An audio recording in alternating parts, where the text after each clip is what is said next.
Last year Delhi university की 70,000 seats के लिए 2.5 से 3 लाख बच्चे कॉम्पीट कर रहे थे। यानी कि आराम से यहां पर आप सोच सकते हो एक सीट की कितनी ज्यादा वैल्यू हो जाती है। और जब मैं बात करता हूं 70,000 सीट्स की, तो जो टॉप कॉलेजेस हैं उसमें जो टॉप 5,000 सीट्स होती है ना, वो टॉप कॉलेजेस की होती है। बाकी सब सीट्स वो जो साउथ कैंपस और ऑफ कैंपस में डिवाइड हो जाती है। यानी कि 3 लाख बच्चे वो 5,000 सीट्स के लिए कॉम्पीट करते हैं। तो आप सोच सकते हो कॉम्पिटिशन कितना ज्यादा हो जाता है।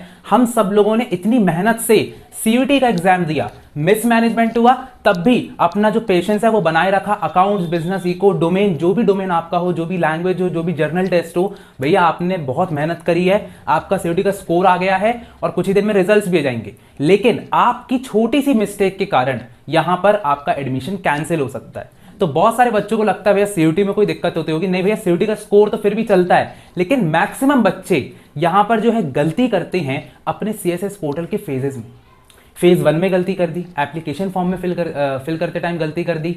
सेकंड इज फेज 2 में गलती कर दी, फेज 3 में गलती कर दी, और फिर लास्ट में मैंने लास्ट ईयर, मतलब मैं आपको सच सच बात बताता हूं, मेरे पास इतने बच्चे आए हैं भैया, मैंने इतनी सी गलती कर दी, मेरे को कॉलेज नहीं मिला, और इस साल वो ड्रॉपर्स बैच में या फिर उन्होंने कहीं और एडमिशन ले लिया।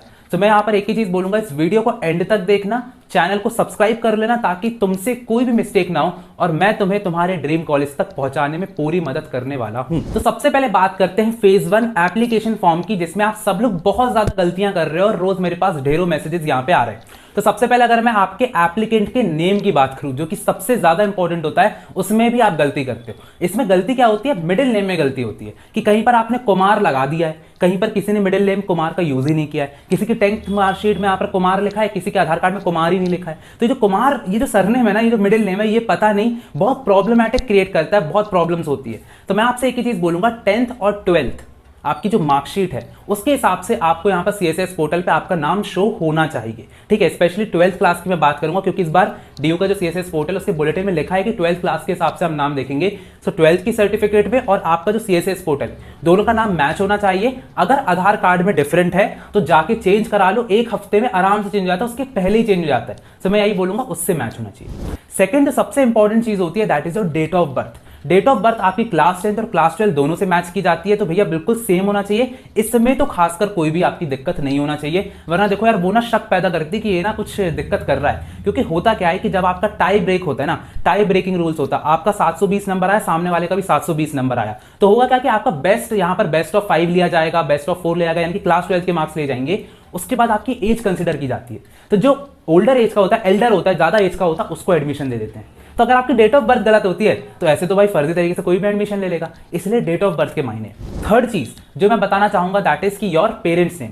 पेरेंट्स नेम जो होता है उसको आप यहां पे चेंज नहीं कर सकते हो। अगर कल को सीएसएस पोर्टल की करेक्शन विंडो भी आ जाती है तो आप पेरेंट्स का नेम चेंज नहीं कर सकते हो। तो ये भी आपकी मार्कशीट से मैच होना चाहिए, दोनों मार्कशीट से, ये बहुत इंपॉर्टेंट है। देन फोर्थ पे आता है आपकी कास्ट। आप किस कास्ट के हो, आप एसटी के हो, एससी के हो, ओबीसी के हो, ये आपको गलत फिल नहीं करना है। बहुत सारे बच्चे पूछते हैं कि भैया सीयूटी में मैंने ना अलग कास्ट फिल करी थी, इस पर मैंने अलग कर दिया तो क्या एडमिशन कैंसिल होगा? बिल्कुल भी एडमिशन कैंसिल नहीं होगा, क्योंकि उस टाइम पर बहुत सारे बच्चों को नहीं पता होता इसके बारे में कि भैया कुछ कोटा लगता है। सीएसएस पोर्टल में पता चलता है तो फिर वो जाकर के कैटेगरी सर्टिफिकेट आप अटैच कर लो, तो फिर अटैचिंग का प्रूफ, आप एक प्रूफ अटैच कर रहे हो तो उतना कुछ प्रॉब्लम नहीं जाएगा। देन 3 सबसे इंपॉर्टेंट चीज आती है आपका जेंडर, तो ये तो भाई सही करोगे ही करोगे। मोबाइल नंबर एंड आपका ईमेल आईडी। तो देखो मोबाइल नंबर और ईमेल आईडी आप आराम से यहां पर चेंज कर सकते हो। एक ईमेल आईडी जो आपने सीयूटी के पोर्टल में यूज किया होगा वो आपको आपके उस एप्लीकेशन फॉर्म में दिखेगा।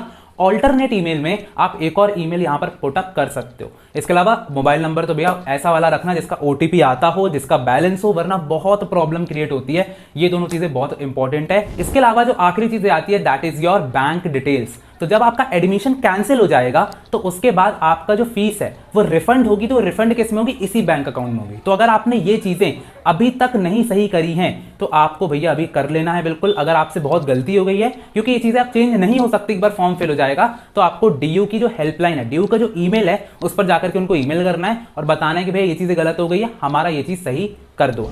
अब इस वीडियो में एक ऐसी चीज के बारे में बात करने वाला हूं जिसके बारे में कोई बात नहीं कर रहा है। इसके कारण आपका एडमिशन तो कैंसिल नहीं होगा, बट आपका जो फेवरेट कॉलेज, आपका जो ड्रीम कॉलेज है, वो आपसे बहुत दूर निकल जाएगा। मतलब सपना टूटने वाली बात यहां पे हो जाती है। ये जो एकेडमिक सेक्शन आपका आता है, यानी कि जब आप फर्स्ट में फिल करते हो अपनी प्रोफाइल इंफॉर्मेशन, पर्सनल इंफॉर्मेशन, उसका एक एकेडमिक सेक्शन आता है जिसमें आप रिजल्ट के बारे में बात करते हो। तो सबसे पहले जो आपका रिजल्ट का स्टेटस होता है, अगर आपके पास एक मार्कशीट है तो आप भैया रिजल्ट के यहां पर पास लिख दो, पास हो चुके हो। अगर आपका रिजल्ट अभी तक नहीं आया यानी कि कंपार्टमेंट आ गई है तो आप रिजल्ट अवेटेड लिख दो। बाद में जो नई मार्कशीट आएगी कंपार्टमेंट रिजल्ट के बाद आप उसको लगा सकते हो। थर्ड इज कि अगर आपने अभी रिवैल्यूएशन के लिए किया है तो आप रिवैल्यूएशन के लिए वहां पर पोस्ट कर सकते हो, तो इस पर कोई दिक्कत नहीं होनी चाहिए। लेकिन अब यहां पर एकेडमिक सेक्शन में आपको अपने नंबर भरने होते हैं। तो बहुत सारे बच्चे क्या करते हैं, बोर्ड जैसे कि एंटरप्रेन्योरशिप है, ठीक है, एंटरप्रेन्योरशिप और बिजनेस स्टडीज ना बहुत ही रिलेटेड सब्जेक्ट है। तो वो लोग क्या किए हैं कि सीयूटी के एग्जाम में एंटरप्रेन्योरशिप का भी एग्जाम देके आ गए। कुछ लोगों ने ह्यूमैनिटीज में लीगल स्टडीज के साथ साथ और कोई सब्जेक्ट देकर के आ गए। समझ में आ रहा है? तो यहां पर इंटर रिलेटेड सब्जेक्ट्स होते हैं ना, अपन देखे जाते हैं, अपन कहते हैं भाई दे दो, क्या दिक्कत है। लेकिन डीयू ने और सीयूटी दोनों ने बोला है कि अगर आपको एडमिशन चाहिए है तो आपके क्लास 12 के जो सब्जेक्ट्स हैं और आपके जो सीयूटी के एग्जाम के सब्जेक्ट्स हैं जिसके आपने एग्जाम दिया है वो दोनों मैचअप होना चाहिए।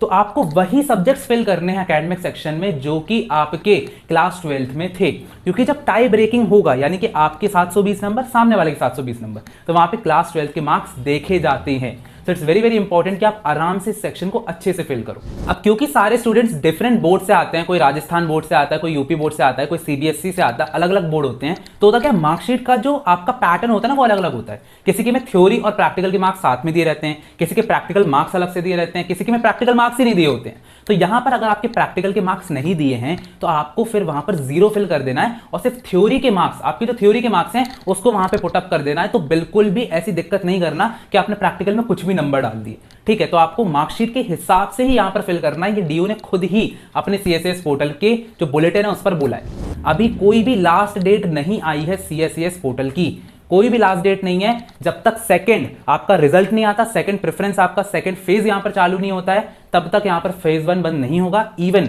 जब आपकी प्रेफरेंसेस चालू हो जाएंगी उसके बाद भी हो सकता है कि यहां पर जो फेज 1 है उसको बंद ना किया जाए।